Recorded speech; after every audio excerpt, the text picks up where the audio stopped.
إن الحمد لله نحمده ونستعينه ونستغفره ونؤمن به ونتوكل عليه ونعوذ بالله من شرور أنفسنا ومن سيئات أعمالنا من يهده الله فلا مضل له ومن يضلله فلا هادي له وأشهد أن لا إله إلا الله وحده لا شريك له وأشهد أن محمدا عبده ورسوله يا أيها الناس اتقوا ربكم الذي خلقكم من نفس واحدة وخلق منها زوجها وبث منهما رجالا كثيرا ونساء واتقوا الله الذي تساءلون به والأرحام إن الله كان عليكم رقيبا يا أيها الذين آمنوا اتقوا الله حق تقاته ولا تموتن إلا وأنتم مسلمون يا أيها الذين آمنوا اتقوا الله وقولوا قولا سديدا يصلح لكم أعمالكم ويغفر لكم ذنوبكم ومن يطع الله ورسوله فقد فاز فوزا عظيما أما بعد فإن خير الحديث كتاب الله وخير الهدى هدى محمد صلى الله عليه وسلم وشر الأمور محدثاتها وكل محدثة بدعة وكل بدعة ضلالة وكل ضلالة في النار أو كما قال عليه الصلاة والسلام আলহামদুলিল্লাহ সমস্ত প্রশংসা সমস্ত কৃতজ্ঞতা সমস্ত শুকর এবং সুজুদ একমাত্র ওই আল্লাহ তাআলার দরবারে যে আল্লাহ সুবহানাহু ওয়া তাআলা আমাকে আপনাকে দয়া করে তার নিজ কৃপায় নিজ অনুগ্রহে আমাদেরকে জুমার খুতবা শোনার জন্য পবিত্র জুমার দিন পবিত্রতা অর্জন করে আল্লাহর ঘর মসজিদে এসে বসার কোরআন ও হাদিস থেকে জুমার খুতবা জুমার আলোচনা শোনার তৌফিক দিয়েছেন কোরআন ও হাদিস থেকে সহিহ হাদিসের আলোকে জুমার খুতবা প্রদানের সুযোগ করে দিয়েছেন এই জন্য ওই আল্লাহ তাআলার দরবারে আমরা সকলেই শুকরিয়া জ্ঞাপন করি বলে আলহামদুলিল্লাহ লক্ষ কোটি দরুদ ও সালাম বিশ্ব নবী সর্বশ্রেষ্ঠ নবী সর্বশেষ নবী হযরত মুহাম্মদুর রাসূলুল্লাহ সাল্লাল্লাহু আলাইহি ওয়াসাল্লামের উপর বর্ষিত হোক আমরা সকলেই পাঠ করি সংক্ষিপ্ত পরিসরে আল্লাহুম্মা সাল্লি ওয়া সাল্লিম ওয়া বারিক আলা নাবিয়িনা মুহাম্মদ সাল্লাল্লাহু আলাইহি ওয়াসাল্লাম সম্মানিত সুধী আজকে পবিত্র জুমার দিন আজকের জুমার সুনির্ধারিত খুতবার বিষয় হচ্ছে দ্বীনি ইলম শিক্ষার গুরুত্ব দ্বীনি ইলম শিক্ষার গুরুত্ব দ্বীনি ইলম এত প্রয়োজনীয় এত গুরুত্বপূর্ণ যে আল্লাহ তাআলা এই ইলমটাকে সবার আগে প্রাধান্য দিয়েছেন। অর্থাৎ আপনার যদি ইলম থাকে, জ্ঞান থাকে, তাহলেই কেবলমাত্র আপনি আল্লাহ সুবহানাহু ওয়া তাআলাকে চিনতে পারবেন। তার মানে ঈমান আনার জন্য, আল্লাহ তাআলার প্রতি ঈমান আনানোর জন্য ইলমের দরকার আছে। অনুরূপ ভাবে ঈমান আনার পর আমাদের উপর যে ফরজ সমূহ রয়েছে, আমাদের উপর যে ফরজ অত্যাবশ্যকীয় কাজ সমূহ রয়েছে, এই কাজগুলো জানতে, এই কাজগুলো পালন করতে, এই বিধানগুলো আদায় করার জন্য ইলমের দরকার আছে। ইলম যদি না থাকে আপনি সালাত আদায় করতে পারবেন না। ইলম যদি না থাকে আপনি আপনার ঈমান আকীদা বিশুদ্ধ করতে পারবেন না। ইলম যদি না থাকে আপনি হজ করতে পারবেন না। ইলম যদি না থাকে আপনি যাকাত আদায় করতে পারবেন না, যাকাত দিতে পারবেন না। পারবেন? কথা বলেন। তার মানে এই যাবতীয় বিধানগুলো পালন করতে, আদায় করতে আমাদের ইলম অর্জন করতে হবে। আসুন আমরা জেনে নেই ইলম কাকে বলে। ইলম এটা হচ্ছে কোরআন ও হাদিসের ভাষার একটি আরবি শব্দ। এর অর্থ হচ্ছে জ্ঞান, বিদ্যা, শাস্ত্র, বিজ্ঞান, তথ্য, এই সমস্ত কিছুর সমন্বয়কে বলা হয় ইলম, যার বাংলা শাব্দিক অর্থ হচ্ছে জ্ঞান। আল্লাহ তাআলা জ্ঞান অর্জন করার ব্যাপারে সূরা মুহাম্মদ আয়াত নাম্বার 19 আল্লাহ তাআলা বলছেন, ফা'লাম আন্নাহু লা ইলাহা ইল্লাল্লাহ ওয়াস্তাগফির লিযামবিক। স্বয়ং আল্লাহ তাআলা কোরআন মাজিদে ইরশাদ করছেন, আল্লাহ তাআলা আদেশ করছেন। তার মানে আল্লাহ তাআলা যেটা আদেশ করেন সেটা আমাদের জন্য পালন করা কি বলেন? ফরজ। আমল করা কি? ফরজ। তার মানে এটা না অর্জন করার, এটাকে দূরে রাখার, এটা থেকে সরে থাকার কোন সুযোগ আছে? কথা বলেন। সুযোগ নেই। আল্লাহ বলছেন ফা'লাম আন্নাহু লা ইলাহা ইল্লাল্লাহ, তুমি জানো, তুমি জেনে রাখো, তুমি জ্ঞান অর্জন করো, আপনি জ্ঞান অর্জন করুন, আপনি জেনে রাখুন।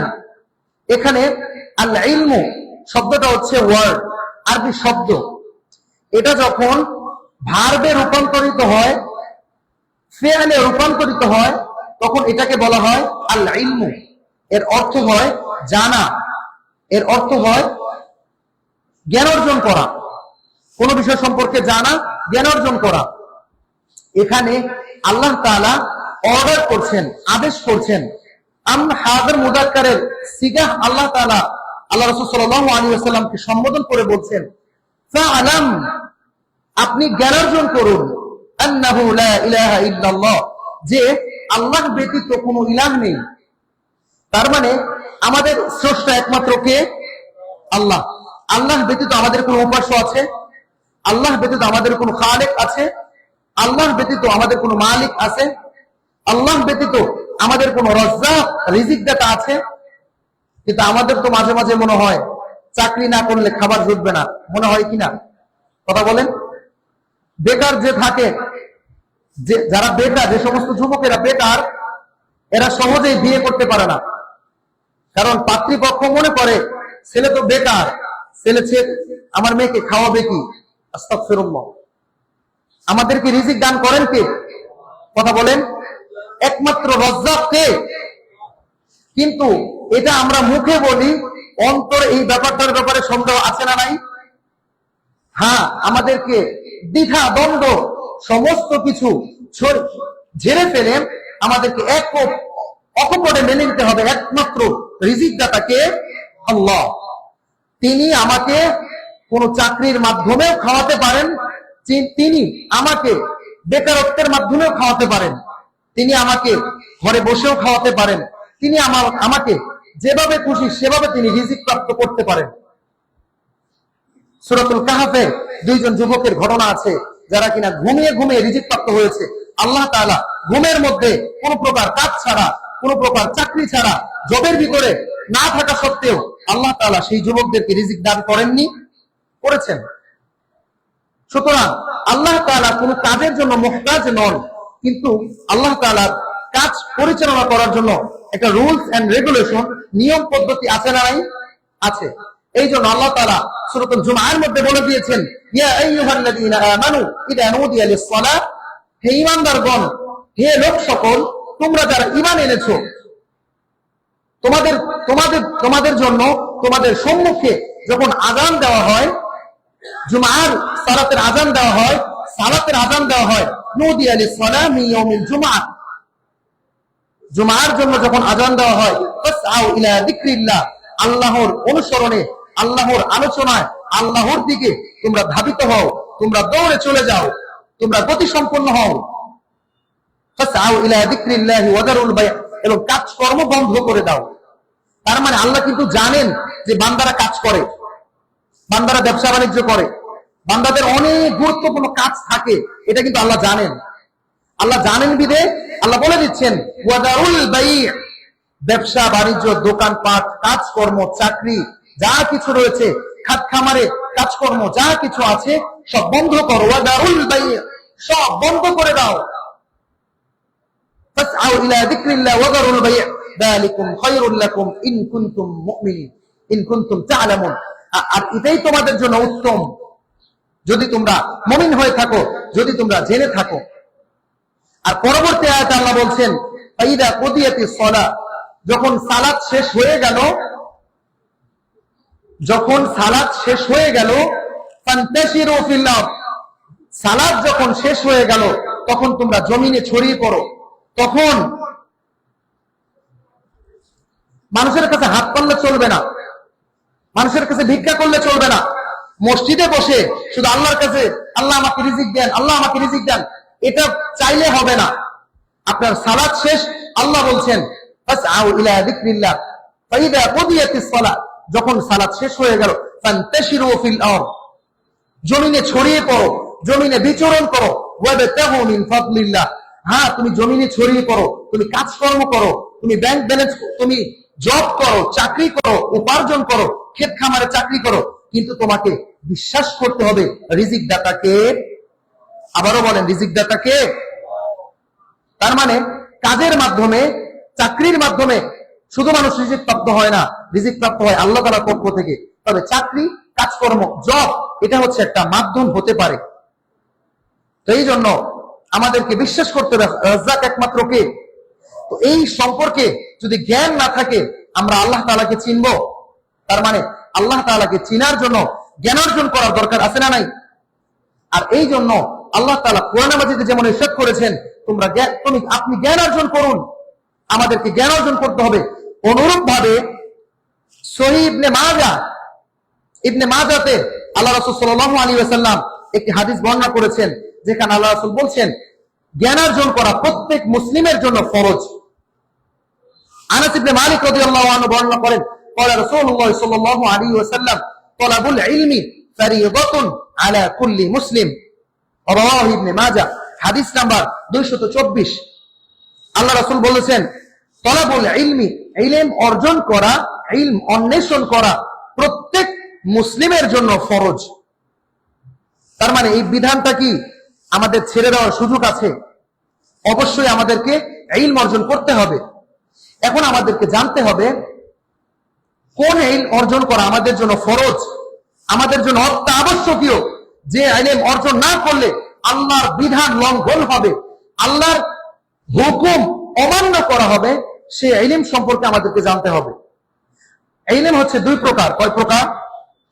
ফরজ ইলম, ফরজ ইলম, যে ইলম অর্জন করা ফরজ, এই ইলম দুই প্রকার। কয় প্রকার? কথা বলেন, কয় প্রকার? কথা বুঝতেছেন? আমার মাত বুঝতেছেন? তাহলে ইলম অর্জন করা ফরজ, এবং ফরজ ইলম দুই প্রকার। আল্লামা ইবনুল কাইয়্যিম রাহিমাহুল্লাহ তিনি বলেন, ফরজ ইলম দুই প্রকার। একটা হচ্ছে ইলম ফরদুন কিফা, ফরদু আইন, ফরদুন আইনুন, আরবি ভাষায়, বাংলা ভাষায় বলা হয় যা ফরজে আইন, এক প্রকারের ইলম যা প্রত্যেক মুসলিমের জন্য, প্রত্যেক বনি আদমের জন্য অর্জন করা ফরজ। আর তা হচ্ছে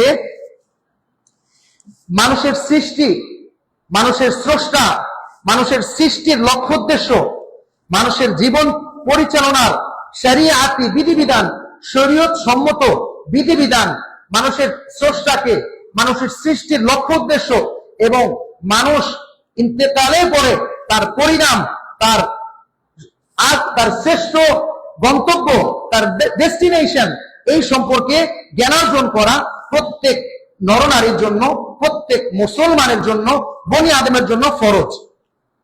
এই ইলমের মধ্যে রয়েছে কিভাবে সালাত আদায় করতে হয়, এই ইলমের মধ্যে রয়েছে কিভাবে কি পরিমাণ কোন ব্যক্তিদেরকে যাকাত দিতে হয় এবং সারা বছরের কোন মাস সমূহের মধ্যে হজ করতে হয়।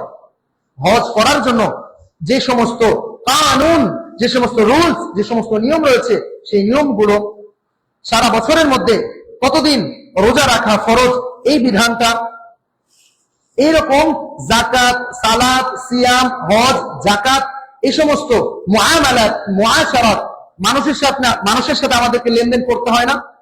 কথা বলেন, মানুষের সাথে আমাদেরকে লেনদেন করতে হয় না? এই লেনদেন করার জ্ঞান, মানুষের সাথে আমাদেরকে ব্যবহার করতে হয় না? মানুষের সাথে মিশতে হয় না? কার সাথে কোন ব্যবহার করব, এই মুআমালাত, মুআশারাত, এই সমস্ত জ্ঞান অর্জন করা প্রত্যেক মুসলমানের জন্য ফরজ। আর এই পরিমাণ ইলম প্রত্যেককে অর্জন করতে হবে। এটা যদি সে না করে, সে বিধান সে লঙ্ঘন করল। আরেকটা ইলম হচ্ছে ইলমুন ফরদুন কিফায়াতুন, বাংলা ভাষায় বলা হয় ইলম ফরজে কিফায়া। আমরা শুধু জানি জানাজার নামাজই ফরজে কিফায়া। কথা বলেন, আমরা শুধু জানি যে জানাজার নামই ফরজে কিফায়া। যদি একজন মানুষ ইন্তেকাল করে, তাহলে সমাজের কিছু মানুষ আয় করলে সেটি আদায় হয়ে যায়। সবার আদায় করা কি না আবশ্যক না? আবশ্যক না। কিছু মানুষ যদি আদায় করে নেয়, আদায় হয়ে যায়। ঠিক অনুরূপ ভাবে এই এক প্রকারের ইলম রয়েছে যা ফরজে কিফায়া, অর্থাৎ এটা হচ্ছে কোন জ্ঞান সম্পর্কে অধিক পরিমাণ জ্ঞান অর্জন করা। ধরেন আপনি ইলমুশ শরিয়া, শরীয়তের বিধিবিধান সম্পর্কে অধিক পরিমাণ জ্ঞান অর্জন করবেন, অথবা ইলমুল ফিকহ, আপনি মেডিকেল সায়েন্স সম্পর্কে অধিক জ্ঞান অর্জন করবেন, অথবা ফরেস্ট্রি, বনভোজন বা বন সম্পর্কে, এগ্রিকালচার, কৃষিবিদ্যা সম্পর্কে, অথবা ইঞ্জিনিয়ারিং, অথবা ফিজিক্স, কেমিস্ট্রি, ম্যাথমেটিক্স, বিভিন্ন ফ্যাকাল্টি সম্পর্কে, ব্রহ্মবিদ্যা, তারপরে নানান রকম ইকোনমি, দুনিয়াতে চলতে অনেক জ্ঞানের প্রয়োজন হয়। এই যে যাবতীয় যে জ্ঞান রয়েছে, এই জ্ঞান সম্পর্কে অধিকতর জ্ঞান অর্জন করা, অধিকতর ডিগ্রি অর্জন করা, এটা হচ্ছে ফরজে কিফায়া। এটা আপনি চাইলে অর্জন করতে পারেন, আবার চাইলে অর্জন নাও করতে পারেন, এটা অর্জন করা ফরজ না। তবে এখন প্রশ্ন হচ্ছে, আমাদের সমাজের কেউ যদি ইলমুল ফিকহ বা মেডিকেল সায়েন্স সম্পর্কে কেউ যদি জ্ঞান অর্জন না করে, তাহলে আমরা অসুস্থ হলে কি করব? কথা বলেন। কেউ যদি এগ্রিকালচার নলেজ সম্পর্কে কারো যদি জ্ঞান না থাকে, তাহলে আমরা আমাদের জমি উর্বর করব কিভাবে? আমাদের জমিতে অল্প পরিমাণ জমিতে অধিক পরিমাণ ফসল ফলাবো কিভাবে? এরপর এই জন্য আদার্স যে নলেজ গুলো রয়েছে, অন্য যে জ্ঞানগুলো রয়েছে, এই জ্ঞানগুলো অর্জন করা হচ্ছে, এই জ্ঞানগুলোকে বলা হয় এই ফরজে কিফায়া। অর্থাৎ এই জ্ঞানগুলো অর্জন করা সবার জন্য আবশ্যক না। এটা যদি কেউ একটা সমাজের কিছু অংশ মানুষ যদি অর্জন করে নেয়, তাহলে সেই অর্জনকৃত যারা অর্জন করেছে তাদের মাধ্যমে সবাই উপকৃত হতে পারবে।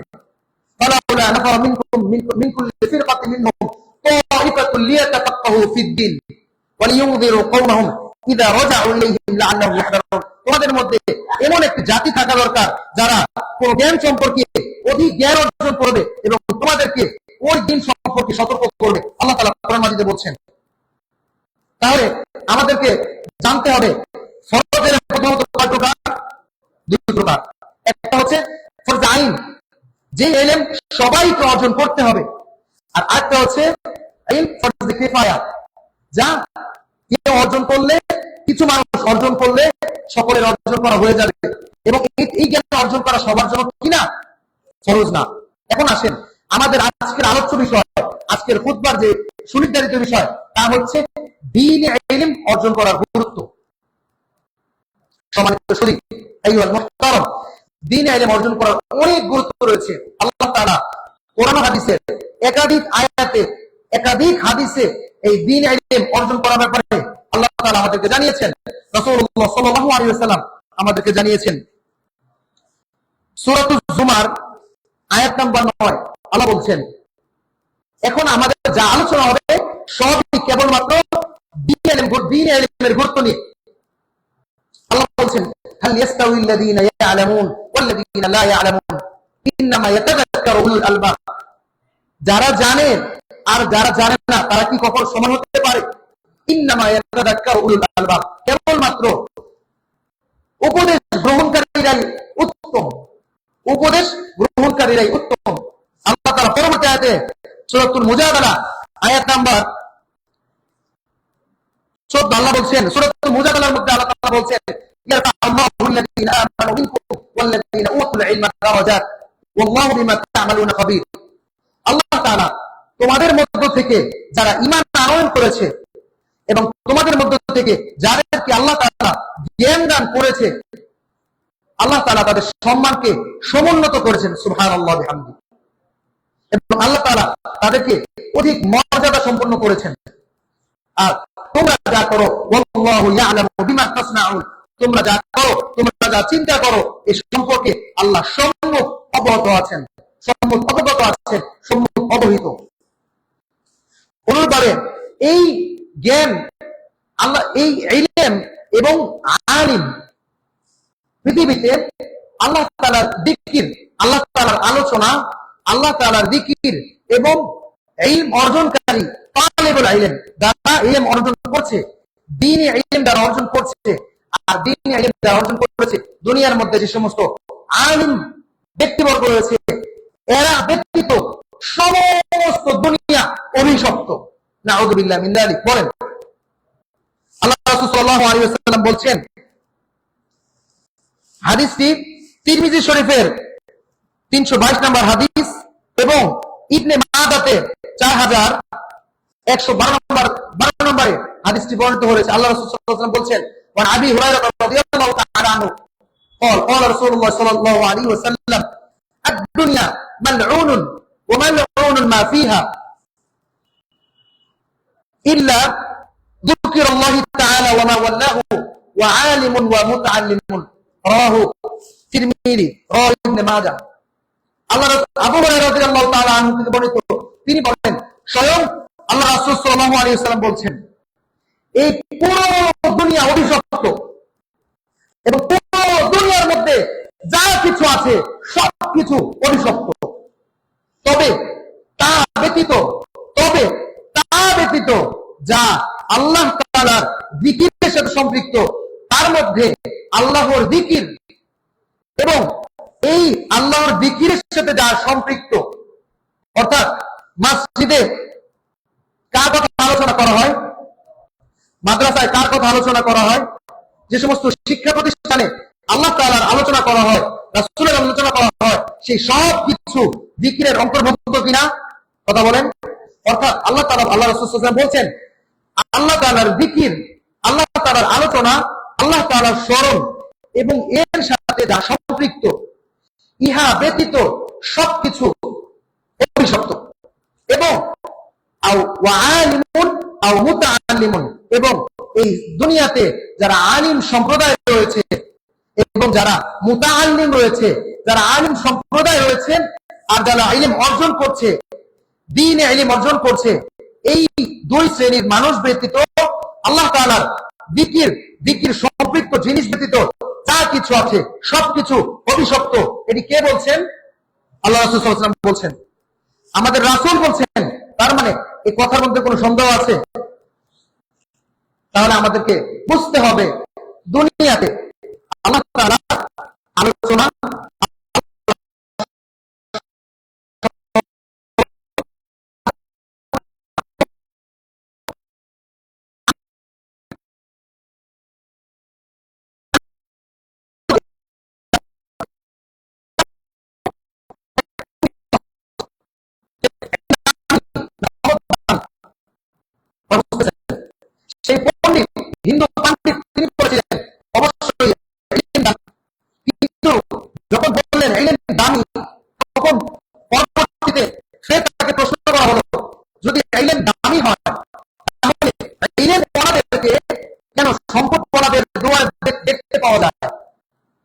সম্পদওয়ালাদেরকে কেন ইলমওয়ালাদের দুয়ারে দেখতে পাওয়া যায় না?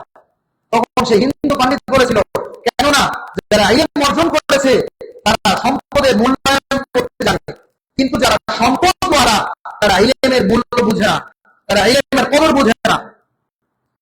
এই জন্য এই সব সময় দামি এই অর্জন করা। আপনি বলতে পারেন যারা জেনারেল শিক্ষা করব, আমি তা রাসূলুল্লাহ সুন্নাহ অনুযায়ী আমি এই জ্ঞান মানুষের মধ্যে বিতরণ করে দিব, আমি ডাক্তার হব, আমি ইঞ্জিনিয়ার হব, আমি ব্যারিস্টার হব, আমি লয়ার হব, আমি চিফ জাস্টিস হব, আমি পাইলট হব, আমি যাত্রীদেরকে তার গন্তব্যে আল্লাহ তাআলা সন্তুষ্টির জন্য আমি পৌঁছে দিব, আমি হাজিদেরকে আমার দেশ থেকে নিয়ে মক্কায় পৌঁছে দিব, আমি কনস্ট্রাকশনের কাজ করে বিল্ডিং তৈরি করে দিব, এই সেই বিল্ডিং এ মানুষ বসবাস করবে, আল্লাহর বান্দারা বসবাস করবে, আমি মানুষকে সেবা করব, মানুষ সুস্থ হবে, মানুষকে ট্রিটমেন্ট করব, ট্রিটমেন্ট করার পরে মানুষ আল্লাহর ইবাদত করবে, আমি যা করব আল্লাহর জন্য করব, আমি জ্ঞানার্জন করব আল্লাহর জন্য করব। মনে রাখবেন, আপনার 14 বছরের স্টাডি, আপনার স্কুলের জীবন, আপনার কলেজ জীবন, আপনার ভার্সিটি জীবন এবং আপনার পিএইচডি জীবন সম্পূর্ণটাই পুরোটাই আপনি ইলমের অন্তর্ভুক্ত হবে। সুবহানাল্লাহ। অর্থাৎ আপনি physics, chemistry, math, biology Bangla ইংরেজি পড়বেন, এর পড়ার ফাঁকে ফাঁকে প্রতিটা পড়ার জন্য, প্রতিটা অক্ষরের জন্য আপনি সওয়াব পাবেন। সুবহানাল্লাহ বলেন। কথাটা বুঝেন নাই? কেন? আপনি জ্ঞান অর্জন করছেন কার জন্য? আল্লাহর জন্য। আপনি যদি দুনিয়া অর্জন করার জন্য, মানুষের ক্ষতি করার জন্য কোনো কাজ করেন, আপনার গুনাহ হবে না? কথা বলেন, গুনাহ হবে? ঠিক আপনি যখন নিয়তকে খালেস করবেন, নিয়ত খালেস করার পর থেকে কোনো কাজ করবেন, প্রতি কাজে আল্লাহ তাআলা খুশি হবে, প্রতি কাজের বিনিময়ে আল্লাহ তাআলা আপনার আমলনামায় সওয়াব দিবে, পুণ্য দিবে। সুবহানাল্লাহ বিহামদি। তার মানে আপনার যাবতীয় জ্ঞান অর্জন করা আল্লাহ তাআলা ইলমের অন্তর্ভুক্ত করে দিবেন, সেই অনুযায়ী আল্লাহ তাআলা আপনাকে যথার্থ পূর্ণ সওয়াব দিয়ে দিবেন। এই জন্য আমাদেরকে যা করতে হবে কার জন্য করতে হবে? যা করতে হবে একমাত্র কার খুশির জন্য করতে হবে। যা করতে হবে কোন পদ্ধতিতে করতে হবে? একমাত্র রাসূলুল্লাহ সাল্লাল্লাহু আলাইহি ওয়াসাল্লামের সহিহ সুন্নাহ অনুযায়ী করতে হবে। ঠিক অনুরূপভাবে আল্লাহ তাআলা আদম আলাইহিস সালামকে সম্মানিত করেছিলেন একমাত্র এই ইলমের কারণে। সুবহানাল্লাহ। আল্লাহ তাআলা ফেরেশতাদেরকে বলেছিলেন, উসজুদু লি আদম, হে ফেরেশতাসমূহ তোমরা আদমকে সিজদা করো। ফেরেশতাসমূহ আদমকে সিজদা করেছিলেন। আল্লাহ তাআলা আদম আলাইহিস সালামকে সম্মানিত করেছিলেন একমাত্র ইলমের কারণে, একমাত্র জ্ঞানের কারণে। কেননা আল্লাহ তাআলা আদম আলাইহিস সালামকে আল্লাহ তাআলা সূরাতুল বাকারার মধ্যে বলেছেন, ওয়া আল্লামা আদামাল আসমাআ কুল্লাহা, আর আমি আল্লাহ তাআলা আদমকে যাবতীয় নামসমূহ শিক্ষা দিয়েছি। অতঃপর ফেরেশতাদের সামনে আমি তাকে উপস্থিত করেছি এবং ফেরেশতাদেরকে বলেছি, তোমরা এই নামসমূহ আমাকে জানিয়ে দাও। তখন ফেরেশতারা বলল, সুবহানাকা লা ইলমা লানা ইল্লা মা আল্লামতানা, হে আমাদের প্রতিপালক, সমস্ত পবিত্রতা একমাত্র আপনার জন্য, আপনি আমাদেরকে যা শিক্ষা দিয়েছেন তা ব্যতীত আমাদের কোনো জ্ঞান নাই। নিশ্চয়ই আপনি আল্লাহুল গায়ব, আপনি অদৃশ্যের জ্ঞান জানিয়ে ওরা, আপনি অদৃশ্যের জ্ঞান জানেন। পরবর্তীতে আল্লাহ তাআলা আদমকে বলছেন, হে আদম, তুমি এই সমস্ত বস্তুর নামসমূহ ফেরেশতাদের সামনে উপস্থিত করো, ফেরেশতাদেরকে জানিয়ে দাও। তখন আদম আলাইহিস সালাম সমস্ত নামসমূহ ধারাবাহিকভাবে ফেরেশতাদের সামনে বলে দিলেন। আর ফেরেশতারা বললেন, আর আল্লাহ তাআলা বললেন, আমি যা জানি তোমরা তা জানো না। একমাত্র ইলমের কারণে আল্লাহ তাআলা ফেরেশতাদের থেকেও আদম আলাইহিস সালামকে সম্মানিত করেছেন। সুবহানাল্লাহ বিহামদি।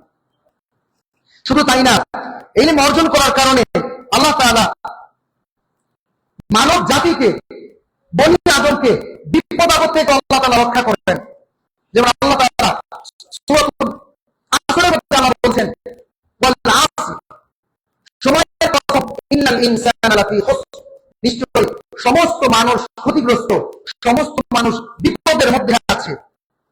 ইল্লাল্লাযীনা আমানু, তবে তারা ব্যতীত যারা ঈমান এনেছে।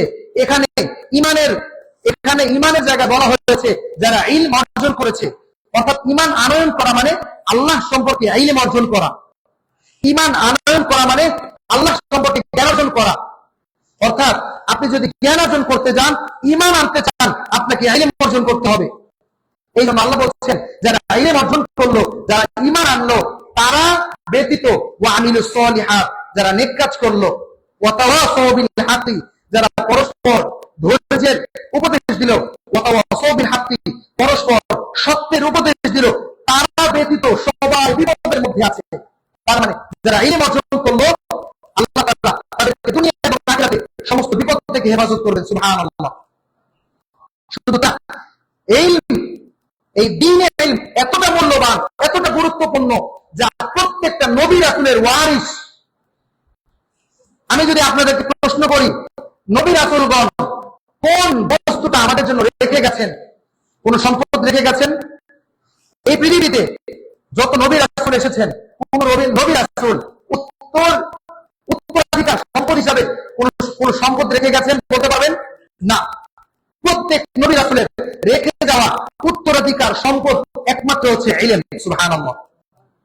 আল্লাহ বলেছেন, আবু দারদা রাদিয়াল্লাহু তাআলা আনহু থেকে বর্ণিত, আল্লাহ রাসূল সাল্লাল্লাহু আলাইহি ওয়াসাল্লাম বলছেন, আলিম উলামা কতটা দামি, ইলম কতটা দামি, এই সম্পর্কে আল্লাহ রাসূল বলছেন, ইন্নাল উলামা ওয়ারাসাতুল আমবিয়া, নিশ্চয়ই আলিম উলামা আল্লাহ রাসূলের ওয়ারিস। সুবহানাল্লাহ। ওয়া ইন্নাল আনবিয়া লাম ইউরাদু দিনারান ওয়ালা দিরহামান, আর পৃথিবীতে কোন নবী, কোন রাসূল দিনার অথবা দিরহাম অথবা সম্পদ, টাকা পয়সা রেখে যায়নি উত্তরাধিকার সম্পদ হিসাবে। ইন্নামা ইউরাসুল ইলমা, নিশ্চয়ই কেবলমাত্র তারা ইলম, জ্ঞান দুনিয়াতে রেখে গেছে। সুবহানাল্লাহ। ফামান আখাযা বিহি আখাযা বিহাদ্দিন, আর এই ইলম যে অর্জন করলো, সে পূর্ণ লব্ধ অর্জন করলো, পূর্ণ লাভ অর্জন করলো। তার মানে যে দ্বীন ইলম অর্জন করলো, সে দুনিয়া এবং আখিরাতের যাবতীয় যে লাভ, সেটা অর্জন করলো। সুবহানাল্লাহ। শুধু তাই না, ইলম এতটা সম্মানী, যারা ইলম অর্জন করে আল্লাহ তাদেরকে দুনিয়া এবং আখিরাতে সম্মানিত করেছেন। যেমন আপনারা নাম শুনেছেন লোকমান হাকিম সম্পর্কে, আপনারা নাম শুনেন নাই? লোকমান হাকিম, তিনি কোন নবী ছিলেন না, অথচ আল্লাহ তাআলা এই লোকমান হাকিম সম্পর্কে পুরো একটা সূরা কোরআনে আল্লাহ নাযিল করেছেন। সুবহানাল্লাহ। কেন জানেন? একমাত্র ইলমের কারণে। ইলম এতটা দামি, ইলম এতটা দামি, ইলম এতটা গুরুত্বপূর্ণ, ইলম ধন সম্পদ থেকে অধিক গুরুত্বপূর্ণ, ইলম খাদ্য গ্রহণ, খাদ্য পানীয় থেকেও ইলম অধিক গুরুত্বপূর্ণ। কেননা আহমদ ইবনে হাম্বল রাহিমাহুল্লাহ, ওনাকে জিজ্ঞাসা করা হয়েছিল ইলম দামি না সম্পদ দামি? তিনি বলেছিলেন অবশ্যই ইলম দামি, ইলম অবশ্যই দামি। কেননা জীবন ধারণ করার জন্য, জীবিকা রক্ষা করার জন্য এক বেলা অথবা দুবেলা খাবার গ্রহণ করলে মানুষ বেঁচে যেতে পারে, মানুষ বেঁচে যায়। কিন্তু এক মুহূর্ত, এক সেকেন্ড ইলম অর্জন না করলে মানুষ শিরকের সাথে সম্পৃক্ত করতে পারে, মানুষ বিদআতের সাথে সম্পৃক্ত হতে পারে, মানুষ কুফরের সাথে সম্পৃক্ত হতে পারে। এই জন্য ইলম এতটা দামি, যা খাদ্য গ্রহণ, সম্পদ অর্জন করার থেকেও ইলম দামি। অথচ আজকে আলী রাদিয়াল্লাহু তাআলা আনহু তিনি বলছেন, আল ইলমু খায়রুম মিনাল মাল, নিশ্চয়ই দ্বীন ইলম অবশ্যই সম্পদ থেকে উত্তম। কেননা আল ইলমু ইয়াহরুসু, আপনি যে দ্বীন ইলম অর্জন করেছেন, এই দ্বীন ইলম আপনাকে রক্ষা করবে জাহান্নাম থেকে, অন্যায় কাজ থেকে রক্ষা করবে। ওয়া আনতা তাহরুসুল মাল, আর তুমি কি করো? তুমি সম্পদকে রক্ষা করো। সম্পদশালী ব্যক্তি তার সম্পদকে নিয়ে চিন্তিত থাকে, ব্যথিত থাকে। আর ইলম অর্জনকারী কখনো তার ইলম নিয়ে চিন্তিত থাকে না। সম্পদকে হেফাজত করতে হয়, আর ইলম, সেই ইলম তার অর্জনকারীকে হেফাজত করে। সম্পদ হারিয়ে দেওয়ার ভয় থাকে, কিন্তু ইলম হারিয়ে দেওয়ার ভয় থাকে না। এজন্য আলী রাদিয়াল্লাহু আনহু বলছেন, তুমি সম্পদের হেফাজত করো, আর সম্পদ যখন তুমি ব্যয় করো তা খরচ হয়ে যায়, আর ইলম যখন তুমি ব্যয় করো তা বৃদ্ধি হতে থাকে। সুবহানাল্লাহ। এই সমস্ত কিছু একমাত্র দ্বীন ইলম শিক্ষার গুরুত্ব। সম্মানিত সুধী, দ্বীন ইলম শিক্ষার এতটাই গুরুত্ব, আল্লাহ সাল্লাল্লাহু আলাইহি ওয়াসাল্লাম বলছেন, এই দুনিয়াতে মানুষ যা কিছু করতে পারে কেন, সেটা পবিত্র করে, সবকিছু দেখে কেবলমাত্র খালি হাতে 3 টুকরো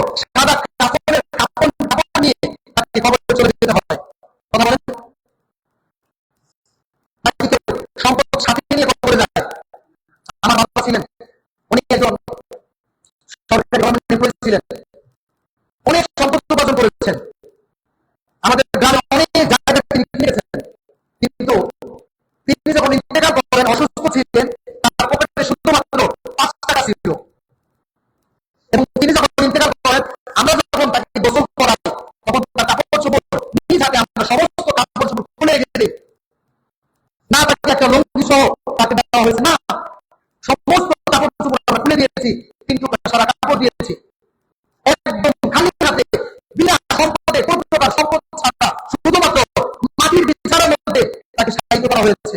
আমাকে আপনাকে কোন সুন্দর দামি জায়গার ভিতরে দাফন করা হবে? কথা বলেন। আমরা একমাত্র খালি হাতে যাব, না হাতে কিছু নিয়ে যাবো? তাহলে কেন আমাদের এত হাহাকার, কেন আমাদের এত পেরেশানি, কেন আমাদের এত ব্যস্ততা?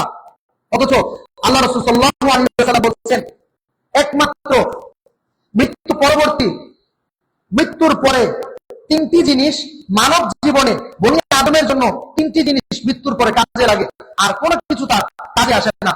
এই তিনটির মধ্যে একটি হচ্ছে ইলম। সুবহানাল্লাহ। আপনি যা সম্পদ অর্জন করেছেন, আপনি যা ব্যাংক ব্যালেন্স করেছেন, আপনার এই ব্যাংক ব্যালেন্স, আপনার এই সম্পদ যখন আপনি ইন্তেকাল করবেন, আপনাকে কবরে শায়িত করা হবে, আপনার থেকে সব ছিন্ন ভিন্ন করে, সব আলাদা করে রেখে দেওয়া হবে, আপনাকে শূন্য হাতেই কবরে দাফন করা হবে। কিন্তু আপনি যা ইলম অর্জন করেছেন, এই ইলম আপনার সাথে কবর পর্যন্ত পৌঁছবে, এই ইলম আপনার সাথে হাসর পর্যন্ত পৌঁছবে, এই ইলম আপনাকে জান্নাতে প্রবেশ করিয়ে ছাড়বে। সুবহানাল্লাহ বলেন। জনৈক এক বিজ্ঞ ব্যক্তি কোন এক নৌকা দিয়ে নদী পার হচ্ছিল। ইন দ্য মিন টাইম, ঠিক ওই সময় ওই বিজ্ঞ ব্যক্তি মাঝিকে জিজ্ঞেস করলো, মাঝি ভাই হে, তুমি কি ফিজিক্স, কেমিস্ট্রি, ম্যাথ, বায়োলজি জানো? মাঝি বলল, না আমি জানি না। তোমার জীবনের চারানাই মিছে। তুমি বললো, তুমি কি ম্যাথমেটিক্স, জ্যামিতি সম্পর্কে জানো? তোমার জীবন, না আমি জানি না। তোমার জীবনের আটানাই মিছে। তুমি কি মেডিকেল সায়েন্স সম্পর্কে জানো, ইঞ্জিনিয়ারিং সম্পর্কে জানো? না আমি তো তাও জানি না। তখন বলা হলো, তোমার জীবনের 12 আনাই মিছে। কিছু সময় পর ঝড় হতে লাগলো, নৌকা পানির ঢেউয়ে দুলতে লাগলো। তখন সেই বিজ্ঞ ব্যক্তি মাঝিকে প্রশ্ন করলো, মাঝি ভাই এখন কি হবে?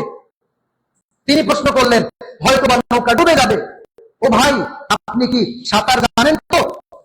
তখন বললে, আগে না, আমি তো সাঁতার জানি না। তখন মাঝি বলল, আপনার জীবনের 16 আনাই মিছে। ঠিক অনুরূপ ভাবে যারা দ্বীনে ইলম অর্জন করেছে, যারা কোরআন সম্পর্কে জেনেছে, হাদিস সম্পর্কে জেনেছে, যারা দ্বীনে ইলম অর্জন করেছে, কাল কিয়ামতের দিন কবরের সেই কঠিন মুহূর্তে, হাসরের সেই কঠিন মুহূর্তে, ফুলসিরাতের সেই কঠিন মুহূর্তে, in the day of judgement, সেই কঠিন মাহশারের ময়দানে সে সাঁতার কেটে পানি দিয়ে সে জান্নাতে চলে যেতে পারবে। কিন্তু যারা সেই দ্বীনে ইলম অর্জন করে নাই, সেই কবরে, সেই হাসরে, সেই ফুলসিরাতে তারা ডুবে, তারা ক্ষতিগ্রস্ত হয়ে যাবে। এই জন্য দ্বীনে ইলমের গুরুত্ব অনেক। আজকে যারা দ্বীনে ইলম শিক্ষা করেছে, হয়তো বা তারা জাগতিক দুনিয়াতে পরিপূর্ণ সফলতা পায় নাই, অথবা জাগতিক দুনিয়া সম্পূর্ণ সফলতা তারা অর্জন করতে পারে নাই। কিন্তু মনে রাখবেন, জাগতিক দুনিয়া ক্ষণস্থায়ী, আখিরাত চিরস্থায়ী। আর দুনিয়া ফানিয়াতুন, দুনিয়া ক্ষণস্থায়ী, ওয়াল আখিরাতু বাকিয়াতুন, আর আখিরাত হচ্ছে চিরস্থায়ী। কাল কিয়ামতের দিন আমরা যখন পুনরুত্থিত হব, তখন আমাদেরকে জিজ্ঞেস করা হবে, আপনি দুনিয়াতে কতদিন বসবাস করেছেন? তখন আমরা বলবো, এক মুহূর্ত বা কিছু সময়। দুনিয়ার জিন্দেগি আখিরাতের তুলনায় এক মুহূর্ত। তার মানে যারা দ্বীনে ইলম অর্জন করেছে, দ্বীনে ইলম, এই ইলম অনুযায়ী আমল করেছে, কেবলমাত্র আখিরাতে, পরকালে, হাসরে তারাই সফল হবে। আর যারা দ্বীনে ইলম অর্জন করে নাই, শুধু দুনিয়ার পিছনে নিজেকে ব্যস্ত রেখেছে, দুনিয়া অর্জন করেছে, দুনিয়া কামাই করেছে, এই দুনিয়া তাকে ধরা দিবে না। এই দুনিয়া সে মৃত্যুবরণ করার সাথে সাথে অন্যের কাছে চলে যাবে। দুনিয়া হচ্ছে স্বার্থপর, দুনিয়া হচ্ছে লোভী। আপনি অনেক কষ্ট করে সারা জীবন ব্যয় করে দুনিয়া অর্জন করেছেন, যখন আপনি ইন্তেকাল করবেন, দুনিয়া আপনাকে মেরে আপনার কপালে পা দিয়ে অন্য মালিক হয়ে যাবে আপনাকে রেখে গিয়ে। আর আপনি দ্বীনে ইলম অর্জন করলে, এই দ্বীনে ইলম আপনাকে ছেড়ে যাবে না, আপনার সাথে কবরে যাবে, আপনাকে জান্নাতে প্রবেশ করিয়ে ছাড়বে। সম্মানিত সুধী, এই জন্য আমাদেরকে দ্বীনে ইলম অর্জন করতে হবে। আল্লাহ তাআলা বলছেন সহিহ হাদিসের বর্ণনায়, কিয়ামতের পূর্বে আল্লাহ তাআলা দুনিয়া থেকে ইলম উঠিয়ে নিয়ে যাবেন। তার মানে ইলম মানুষের কাছ থেকে উঠিয়ে নিয়ে যাবেন না, আল্লাহ তাআলা ইলমওয়ালা আলিমদেরকে, ইলমওয়ালা আলিম সম্প্রদায়কে আল্লাহ তাআলা দুনিয়া থেকে উঠিয়ে নিয়ে যাবেন। আর সেই সময় দুনিয়াতে কোনো আমলি আখলাকি ইলমওয়ালা আলিম থাকবে না। আর তখন সমাজের মানুষ অনভিজ্ঞ লোককে, অজানা ব্যক্তিকে আলিম হিসাবে গ্রহণ করবে। আর সেই সময় সে সমস্ত অজ্ঞ আলিমরা তারা ফতোয়া দিবে, তারা মানুষকে পথভ্রষ্ট করবে, আর তারা নিজেরাও পথভ্রষ্ট হবে। এই জন্য ইলম অর্জন করতে হয়। ইলম আপনাকে সাহসী করবে, ইলম আপনাকে আল্লাহকে চিনাবে, ইলম আপনাকে রাসূলকে চিনাবে। আজকে আমরা রাসূলের জীবন সম্পর্কে জানি না, সাহাবীদের জীবন সম্পর্কে জানি না, তাই আমরা তাদেরকে অনুসরণ করি না। আজকে আমরা কাদেরকে অনুসরণ করি? আজকে আমরা আমাদের তারকাদেরকে অনুসরণ করি, খেলোয়াড়দেরকে অনুসরণ করি। আজকে তাদের আদর্শে আমরা নিজেদেরকে আবিষ্কার করি, তাদের মতো করে আমরা নিজেদের হেয়ার কাটিং দেই, তাদের মতো করে আমরা আমাদের সিরাতকে বাস্তবায়ন করি। আর আফসোসের বিষয়, তারা আমাদের কোনো আদর্শ নয়। তাদের আদর্শ আমাদের সাথে দুনিয়া করতে টিকবে না, কবর পর্যন্ত তাদের আদর্শ যাবে না। আজকে আল্লাহ রাসূল সাল্লাল্লাহু আলাইহি ওয়াসাল্লাম সম্পর্কে আমাদের জ্ঞান নাই, সাহাবীদের সম্পর্কে আমাদের জ্ঞান নাই, কোরআন ও হাদিসের ন্যূনতম জ্ঞান আমাদের নাই। যদি প্রশ্ন করা হয় কালেমাটা বলেন, কালেমা বলতে গিয়া কালেমা তাইয়্যিবা, কালেমা শাহাদাতের মধ্যে প্যাচ লেগে যাবে। সূরা ফাতিহার মধ্যে 2-3 বার আটকে যেতে পারি। আর যদি বলা হয় দোয়ায় কোন অথবা অন্য কোন দোয়া, তাহলে তো হুজুর আগে যে শিখছিলাম ভুলে গেছি। আফসোসের বিষয়। এই জন্য আমাদেরকে দ্বীন ইলম অর্জন করতে হবে। দ্বীন ইলমের মর্যাদা দুনিয়ার কোনো কিছুর সাথে মিলবে না। আল্লাহ তাআলা এই জন্য এই দ্বীন ইলম অর্জন করা আমাদের জন্য ফরজ করেছেন। শুধু কি ইলম অর্জন করলেই হবে? না, ইলম অর্জন করতে হবে। আজকে আমাদের জ্ঞান না থাকার কারণে, দ্বীন ইলম সম্পর্কে এই জ্ঞান না থাকার কারণে আজকে আমরা সুন্নাত ছেড়ে দিয়ে বেদাতের অনুসরণ করছি। আজকে আমরা সুন্নাত ছেড়ে দিয়ে শিরকের পিছনে যাচ্ছি, কুফরের পিছনে যাচ্ছি। আমি যদি আপনাদের প্রত্যেককে একটা প্রশ্ন করি, আমার প্রশ্নের উত্তর দিবেন। বলেন তো, রমজান মাসে রোজার সময়সীমা কতটুকু? অর্থাৎ সূর্য সুবহ সাদিকের পর থেকে নিয়ে সূর্যাস্ত পর্যন্ত রোজার সময়সীমা, কথা বলেন, নাকি অন্য কিছু? এখন প্রশ্ন হচ্ছে, ধরেন আমি মুয়াজ্জিন সাহেব অথবা আমাদের মসজিদে মুয়াজ্জিন সাহেব আছেন, কোন কারণে উনি অসুস্থ, উনি আযান দিতে 5 মিনিট দেরি করছেন, তাহলে কি আপনারা ইফতারি করবেন না?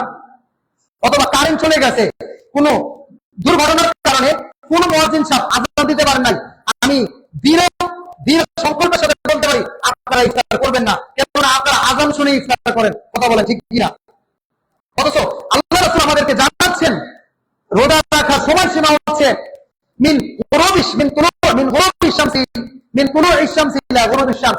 অর্থাৎ সূর্য সুবহ সাদিকের পর থেকে, সূর্য উদিত হওয়ার পর থেকে সূর্যাস্ত পর্যন্ত রোজা রাখার সময়সীমা। অথচ আমরা কি করি? কি ব্যাপার, মুয়াজ্জিন সাহেব এখনো আযান দেয় নাকি? অত সূর্য কিন্তু অস্ত হয়ে গেছে, ইফতারির সময় কিন্তু হয়ে গেছে। আমরা এরকম হাজারো, এরকম অনেক বেদাত, অনেক অন্যায় কাজের সাথে আজকে আমরা সম্পৃক্ত হয়ে গেছি। কেন জানেন? এই দিন সম্পর্কে আমাদের ইলম নাই। সম্মানিত সুধী, ইফতারি করার সঠিক সময় হচ্ছে সূর্যাস্ত যাওয়ার সাথে সাথে। প্রত্যেকের মোবাইলে নামাজের অ্যাপস রাখবেন, সময়সীমা রেখে দিবেন, সেখানে দেওয়া থাকবে সূর্যাস্তের সময় আর আযানের সময়, দুইটাই দেওয়া থাকে। আমাদের টাঙ্গাইল জেলায় ইফতারির সময় আযান দেওয়া হয় না। টাঙ্গাইল শহরে যদি কেউ যেয়ে থাকেন জানবেন, ইফতারির সময় সাইরেন বাজানো হয়। আর এই সাইরেনটা সব জায়গায় তেমন ভালো মতো শোনাও যায় না। সবাই সূর্যাস্ত দেখে নিজ জিম্মায় নিজের মতো করে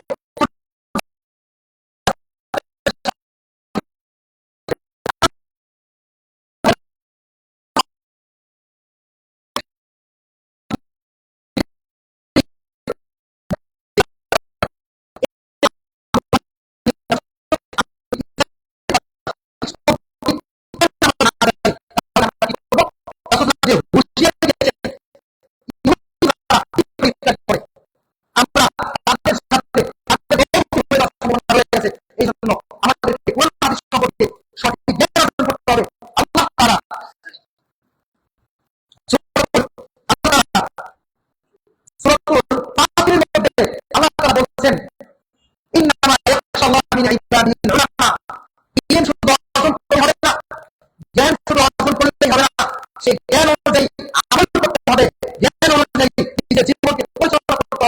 নিশ্চয়ই ইন্নামা ইয়াখশাল্লাহ মিন ইবাদিহিল উলামা, নিশ্চয়ই আলেম উলামা আল্লাহকে পরিপূর্ণভাবে ভয় করে। আর আল্লাহ তাআলা নিশ্চয়ই আল্লাহ তাআলা মহাপরাক্রমশালী এবং প্রজ্ঞাময়।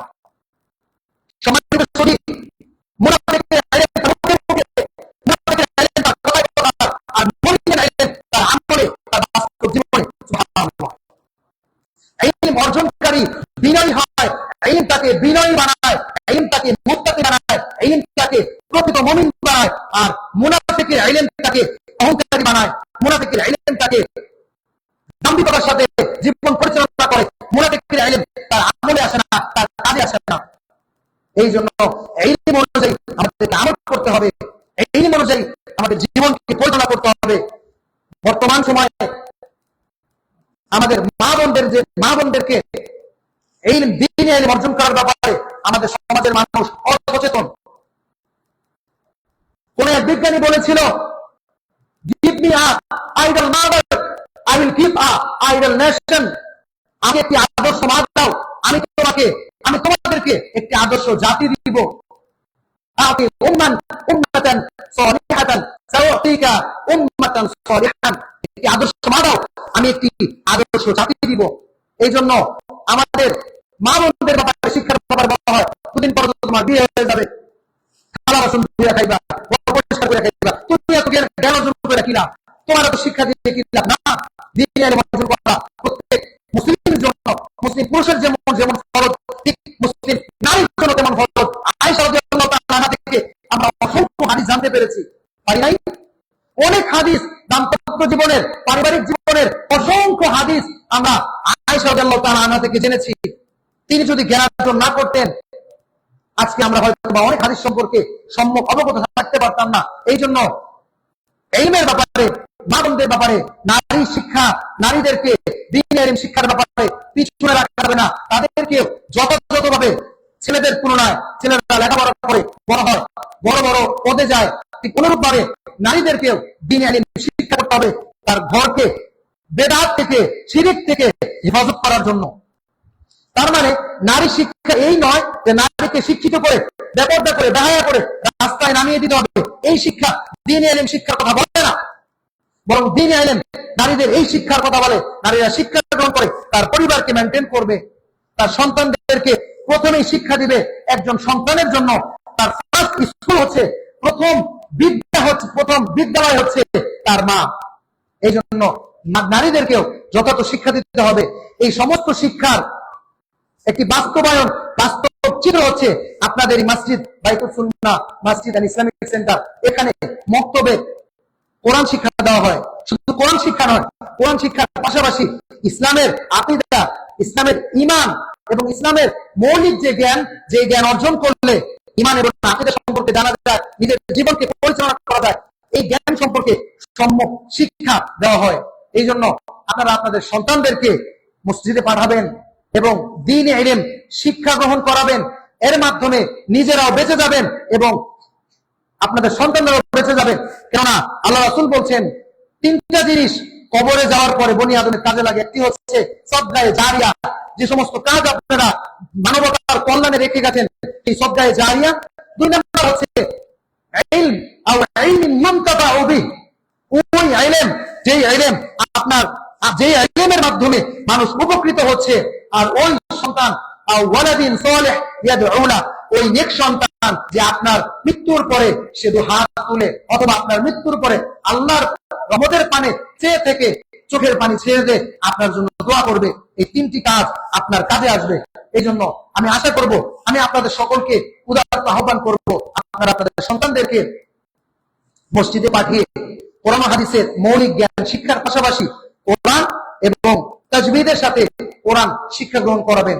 আল্লাহ তাআলা আমাদেরকে আদর্শ কোরআন হাদিসের দ্বীনি ইলম অর্জন করার তৌফিক দান করুন। সবাই বলেন আমিন। ওয়া আখিরু দাওয়ানা আলহামদুলিল্লাহি রাব্বিল আলামিন।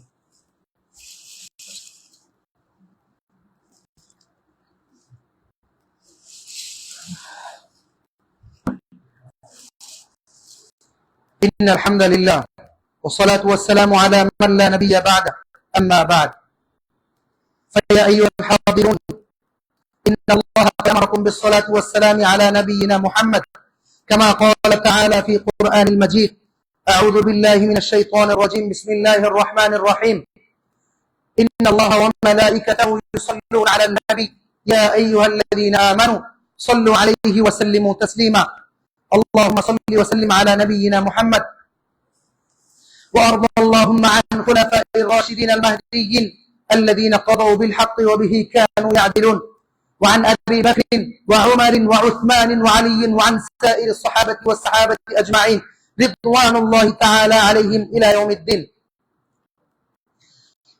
اللهم أعز الإسلام والمسلمين وأذل الشرك والمشركين اللهم باعد بين خطاياي كما باعدت بين السماء والأرض اللهم نقني كما ينقى الثوب الأبيض من الدنس اللهم لك الحمد كله ولك الشكر كله لك الحمد بالإيمان ولك الشكر بالإسلام أيها المحترم সম্মানিত সুধী আমরা সকলে দোয়া করি আল্লাহ তাআলা যেন আমাদেরকে পরিপূর্ণভাবে দ্বীনে ইলম অর্জন করে